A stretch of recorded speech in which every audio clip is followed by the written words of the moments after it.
Right now, my PSP personally is used mostly as, a video player. I take TV shows or movies and I rip them, put them on my PC, and I transfer them onto my memory stick. And that's the most use that my PSP sees these days.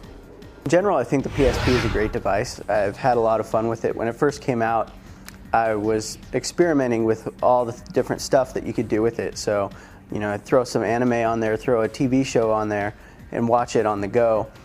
I didn't really get into watching UMD movies because I couldn't really justify spending that money when you can just, watch it on DVD or even rip it from a DVD if you really, really want to watch a movie that badly on your PSP. It's a gaming device, first and foremost, to me, and I think that's, it's interesting that the UMD movies sell more than the games, though I think some of that is indicative of the quality of games on that system more than the fact that, the whole UMD movie trend. But at the same time, yeah, I don't get the movie thing. I don't think it's that interesting. If I want to watch tiny movies, I'll kill myself. There's just no reason to watch movies on a screen that small. So my PSP is on, and it has been on for about a month now with the Loco Roco demo, and I'm never turning it off, and I'm never changing it until that game comes out. So I just play through that. It's like the only thing I do with my PSP right now is play Loco Roco. Sometimes I'll catch up on a show that I missed, on a plane or whatever, or on the bus. I've got, embarrassingly, an episode of American Idol on here right now, but so it's really useful for stuff like that, even if there's no games out right now, that kind of tickle your fancy.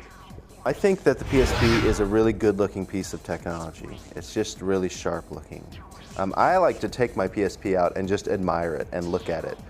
Do I turn it on? Not all the time. Sometimes I just have it out, and it's actually kind of a good mirror. You can see yourself in it pretty well. I've played through Grand Theft Auto Liberty City Stories. That was kind of fun. I got Burnout Legends. That was kind of fun. But seriously, the games just aren't blowing me away yet. And on top of that, all the other functionality that it has, like playing music, playing movies, storing pictures, I don't really use it for that. I'm only on a train for maybe half an hour a day.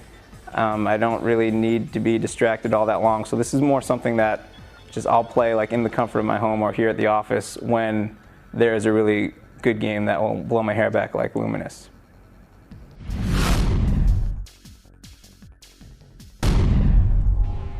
Right now, my favorite game on the PSP is Street Fighter Alpha, just because that's a classic game. It's a lot of fun, and you can play Wi-Fi with your friends. So you can just, jump into a game real quick, throw down a few matches, and then just turn it off and move on. My experience so far has been that puzzle games and racing games work really nicely on the PSP. Obviously, Lumines, one of the launch games, is still quite impressive. I also really liked Exit, which came out from Ubisoft earlier this year. It was an interesting, quirky little puzzle game with a lot of style. Other than that, racing games are big for me on there. Burnout Legends is a ton of fun. I think that really gets the feel of the Burnout games pretty well, especially the crash junctions. Those are a lot of fun, especially because you can just bang those out. It's like you go into a race and you're kind of locked into a race for 5 or 6 minutes or so. But when you're doing a crash junction, you set it up, you crash. If you do it well, you move on, and it's less than a minute and you're done with it, which is perfect kind of bite-sized piece of game for you to get into. And Wipeout Pure is still phenomenal. I personally hold the Wipeout series really close to my heart.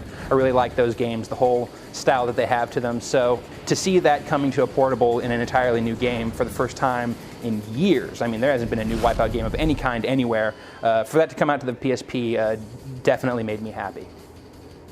Burnout Legends to me is still, I think, my favorite PSP game, just because it, there are a lot of console ports on that system, and that game, it isn't just a console port. It has a lot of the first 3 Burnout games all kind of combined into one thing there, but it captures the fundamentals of what makes Burnout so much fun, and makes it handheld playable, which is something that just all those other console ports for the most part just can't do. They don't retain what makes them fun to play on consoles. Whereas with Burnout, it's still super fast. There's still tons of just crashing chaos going on all over the place. But at the same time, it's in the palm of your hand. The races are short, so you can still play it in sort of a handheld, 15 minutes at a time kind of pacing, and it just works super well. And that is why I still totally play that game.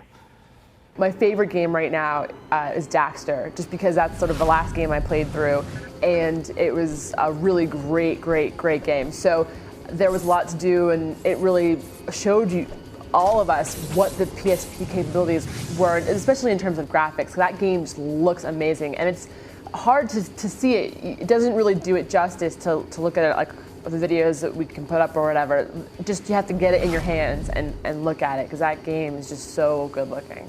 When I first got the PSP, my favorite game on it was definitely Luminous. I tried Wipeout.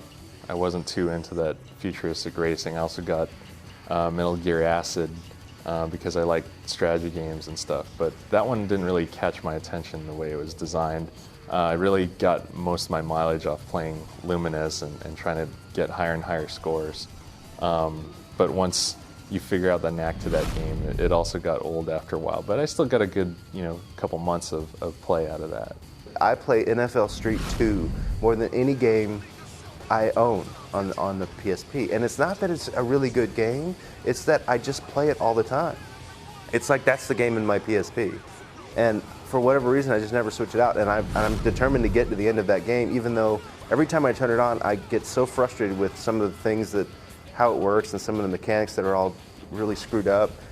I just keep playing that game. I don't know why. So it's not my favorite game, but far and away, I play more NFL Street 2 than any other PSP game. My one favorite game on the PSP is definitely Luminous. It's a puzzle game. It's got really great music, it's got really great style, and it's a puzzle game, and I can just play those forever.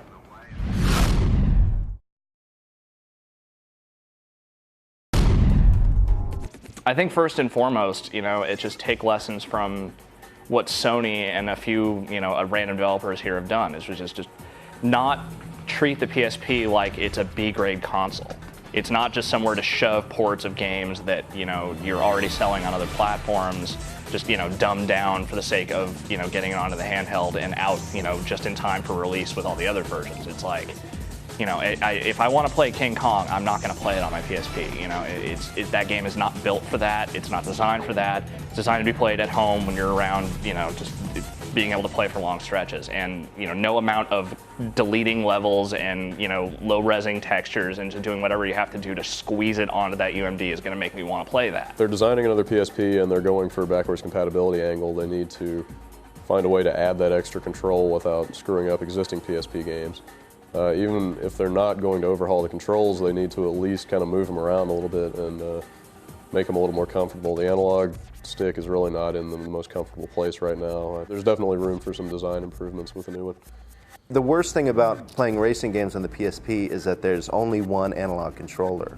So if you're a big racing dork and you want to use like analog gas and brake, you can't do that. You have to use the buttons for gas and brake. I would love to see a second analog stick on whatever comes next. The storage capacity is going to play a big factor in the future of the PSP, because even though it is kind of trying to position itself as a game system, it is also trying to be kind of this iPod-like device where it's like, well, you can use it for your music and you can watch video on it and you can also play your games. So if they really want to contend in that arena, in all of those arenas, they're going to have to really turn up the amount of storage capacity that it has. Just because 1 or 2 gig memory sticks, which is kind of the upper limit right now, I think, just isn't enough for you to hold all these different forms of media. They're going to have to either come with some sort of high capacity flash-based memory or just throw a hard drive in it. On the next generation PSP, I'd really like to see added, I guess, more storage capacity memory-wise.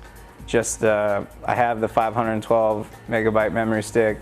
It's a good size so it can hold some stuff, but it's not big enough to hold full movies. Not that I use it for movies, but if they're going to let me start downloading PS1 games like they say they are, I'm going to need more than this to download it, and I definitely don't want to spend a whole bunch of money on a little tiny memory stick. Like, like this. I mean, can be broken, this can be lost, and if they expect me to drop a couple $100s on one that can hold more, I'm not going to do that. That just doesn't seem like a good return on my investment. A hard drive or some kind of bigger storage built in. You know, and by the time the next generation PSP comes around, you know, it should probably have 8 gigabytes of flash memory as a minimum.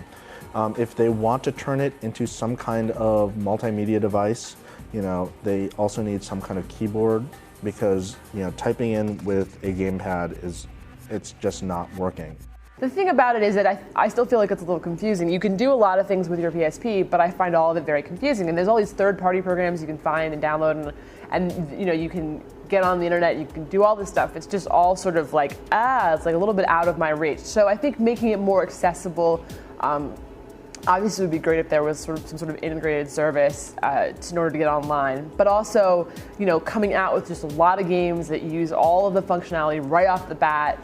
You know, Lumines was the best game on the PSP pretty much last year, and it didn't really, I mean, you could do wireless, you know, gameplay, but like it didn't really use the PSP's full functionality. It was just this really awesome puzzle game, which could have come out on any system. It might not have looked as cool on another system, but it could have come out. So what they've really got to do with the next one is take advantage of what they're offering, the unique things that they're offering, and really sort of push it to the next level, so people sort of have the need, like I have to have a PSP, instead of like, this is a really pretty cool toy that I have sitting on my shelf for most of the year.